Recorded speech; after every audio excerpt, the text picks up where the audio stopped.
قبضہ کر کے پیپلز پارٹی نے الیکشن اپنے نام کیا۔ جائز حق مانگنے کے لیے آتے ہیں اور آپ کہتے ہیں کہ آپ روئیں نہیں، ہم آپ کو مارتے رہیں گے، آپ کے کارکنوں پہ فائرنگ کریں گے، ہم آپ کو ڈنڈوں سے ماریں گے، بلاک آپ کے سروں پہ نہتے کارکنوں کے ماریں گے، لیکن آپ چیخیں بھی نہیں۔ یہ کون سا جبر کا ماحول ہے؟ ہم کس دنیا میں رہتے ہیں؟ اور آپ سمجھتے ہیں کہ اس طرح آپ قبضہ کر لیں گے؟ ہم قانونی طور پر جو کچھ ہو سکے گا، آئینی طور پر اور جمہوری طور پر سب کچھ کریں گے۔ کراچی سرکولر ریلوے کراچی والوں کے لیے خواب بن گیا۔ KCR کے ٹریک لاوارث ہو گئے۔ منیر ماڈل کالونی میں قائم KCR ٹریک زمحالے کا شکار۔ ماڈل کالونی کے ٹریک کی پٹریاں جا بجا بکھری پڑی ہیں۔ جھگی واسیوں نے ٹریک کے اطراف قبضہ کر کے جھگیاں بنا لی۔ شہری کہتے ہیں کہ KCR کے اس ٹریک پر گاڑی چلتی تھی۔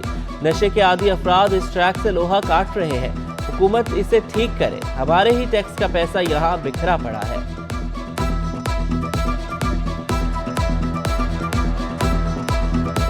یہ اسکریپ پڑا ہے، کوئی نٹ لے جا رہا ہے کھول کے، کوئی کچھ لے جا رہا ہے، تو یہ اچھی بات نہیں ہے، اور پہلے بھی اس پہ خرچہ ہو چکا ہے، اب مزید دوبارہ خرچہ کریں گے تو یہ بوجھ کس پہ پڑے گا؟ عوام پہ ہی پڑے گا۔ ٹیکس تو عوام دیتی ہے اور گورنمنٹ تو نہیں نے تو کچھ کرنا نہیں ہے، کر لے تو بہتر ہے، ہمارے لیے بہت اچھی بات ہوگی۔ میں تہ دل سے ممنون مشکور رہوں گا ان لوگوں کے۔ یہ ڈگ روڈ والا جو مسئلہ میں نے آپ کو بتایا وہ بھی حل ہو جائے، لوگ گر رہے ہیں اس ٹریک سے اور پٹری سے، اور یہ ٹرین بھی چل جائے تاکہ ہم لوگ سب مستفید ہو سکیں۔ چیک پوسٹیں ختم ہوں گی تو آٹا سستا کریں گے، فلور ملز مالکان نے واضح کر دیا۔ کہا کہ ہڑتال ختم کر دی، آٹے کی سپلائی بحال کر دی۔ جنرل سیکرٹری ریٹیلر ایسوسی ایشن کہتے ہیں کہ لوگوں نے 3-4 دن آٹا نہ ملنے پر تکلیف برداشت کی۔ چیک پوسٹیں ختم ہونے کے بعد آٹا سستا ہونے کا امکان ہے۔ کل اور پرسوں میں یہ تمام جو چیز بھی سامنے ہوگی وہ سب عوام کو تکلیف جو اتنی برداشت کی ہے، جو 3-4 دن تک آٹا نہ ملنے کی وجہ سے لوگوں کو کافی پریشانی ہوئی تھی۔ آٹا 160 روپے کلو ہو گیا، کیا ہم آٹے کے لیے ترستے رہیں گے؟ MQM کے رانا انصار کا سندھ اسمبلی میں توجہ دلاؤ نوٹس، کہا کہ عوام مہنگائی کی وجہ سے پریشان ہے۔ صوبائی وزیر مکیش چاولہ کہتے ہیں کہ آٹے کی قیمت 120 روپے کلو ہونی چاہیے۔ فلور ملز ایسوسی ایشن سے معاملات طے پا گئے ہیں، آئندہ چند روز میں قیمت کم ہو جائے گی۔ موٹر سائیکل خریدنا عام آدمی کے لیے خواب بن گیا۔ سوزوکی موٹر سائیکل کی قیمتوں میں پھر 20,000 تک اضافہ۔ GD 110 S 3,35,000 تک پہنچ گئی۔ GSX 125 4,69,000 سے بڑھ کر 4,88,000 کی ہو گئی۔ سوزوکی GR 150 کی نئی قیمت 5,21,000۔ سوزوکی GS 150 3.5 لاکھ سے بڑھ کر 3,64,000 کی ہو گئی۔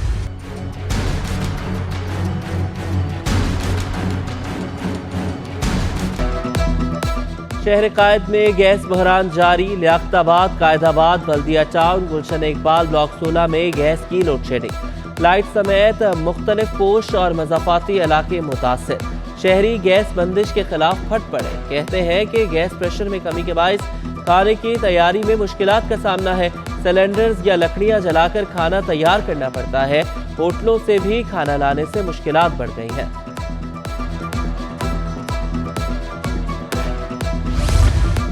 موسم گرم ہوتے ہی بجلی کے مسائل نے سر اٹھانا شروع کر دیا۔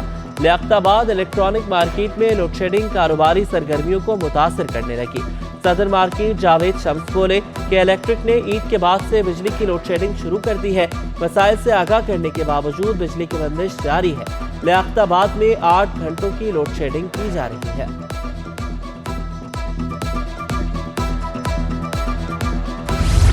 کہ الیکٹرک صارفین کو بجلی کی فراہمی میں ناکام۔ حکومت مطمئن، نہ اپوزیشن، صارفین بھی نالا۔ ناکامی کے باوجود کمپنی لائسنس میں 20 سال کی توسیع کی خواہاں۔ کمپنی نے ڈسٹریبیوشن لائسنس کی تجدید کے لیے نیپرا سے رجوع کر لیا کہ الیکٹرک کی 20 سالہ لائسنس کی مدت 20 جولائی 2023 کو ختم ہو جائے گی۔ MQM کے رکن صوبائی اسمبلی غلام جیلانی کا شاہانہ انداز۔ رکن صوبائی اسمبلی نے عوامی پلیا کو اپنی کار پارکنگ بنا دیا۔ نالے کی پلیا پر قبضے کے ساتھ اپنی گاڑی کے لیے الگ دیوار بھی بنا لی۔ غلام جیلانی کے گھر کے سامنے سے گزرنے والا نالا مخدوش حالت میں ہے۔ کونسلر محمد عتیق کہتے ہیں کہ MPA کو عوام کا کوئی درد نہیں ہے، نالے سے قبضہ چھڑوانے کے بجائے خود قبضہ کر رہے ہیں۔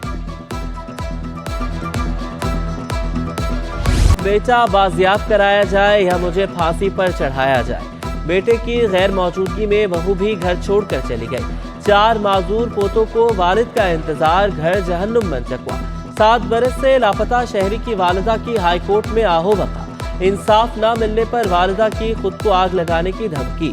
جسٹس نعمت اللہ پھلپوٹو نے مدعیہ کو دلاسا دیا۔ لاپتہ شہری کا ہر حال میں سراغ لگانے کا حکم۔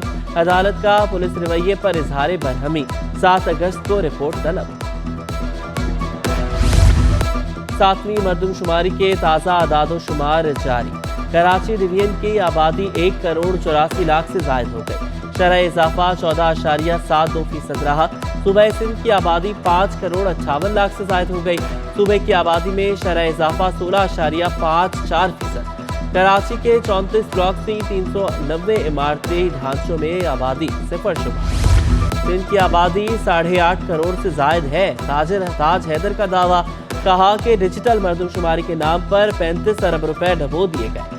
نئی مردم شماری کے نتائج 2017 سے زیادہ متنازع ہے۔ سندھ کی آبادی کو شمار نہ کرنا حیرت ناک ہے۔ گریڈ 18 کے 91 افسران کی گریڈ 19 میں ترقی پانے والوں میں 72 ہیڈ ماسٹرز بھی شامل۔ ترقی پانے والی 30 خواتین اور 42 مرد سینئر ہیڈ ماسٹر بن گئے۔ 4 افسران گریڈ 19 میں ترقی پا کر ایڈیشنل سیکرٹری بن گئے۔ مسعود بھٹو، ولی محمد بلوچ، ریاض حسین رسان اور محمد عاصم شامل۔ نوٹیفیکیشن جاری۔ سندھ پولیس میں بھرتی ہونے کے لیے جعلی ڈومیسائل کا استعمال۔ D S P SSU Iqbal Awan کا جعلسازی کے خلاف ایکشن۔ ٹیسٹ پاس کرنے والے 7 امیدواروں کے خلاف مقدمہ درج۔ امیدواروں کے کاغذات جمع کرائے گئے، تصدیق کے لیے بھیج دیے گئے۔ جعلی کاغذات کے ذریعے نوکری حاصل کرنا جرم ہے۔ مدعی مقدمہ، ملزمان کے خلاف مقدمہ درج کر کے تحقیقات شروع کر دی گئی۔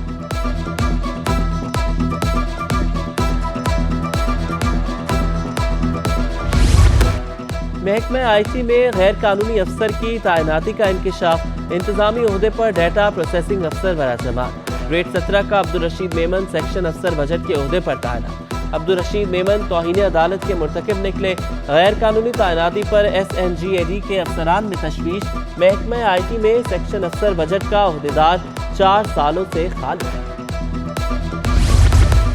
ہلال احمر کے دفتر میں تقریب۔ ایڈمنسٹریٹر کراچی کی خصوصی شرکت۔ ڈاکٹر سیف الرحمان کا ہلال احمر کے رضاکاروں کو خراج تحسین۔ کہا کہ پوری دنیا آج ریڈ کریسنٹ ڈے منا رہی ہے۔ مقصد رضاکاروں کو خراج عقیدت پیش کرنا ہے۔ ہلال احمر سے ابتدائی طبی امداد کا بند کیا جانا باعث تشویش ہے۔ گورنر سندھ سے درخواست کروں گا کہ فوری اقدامات کریں۔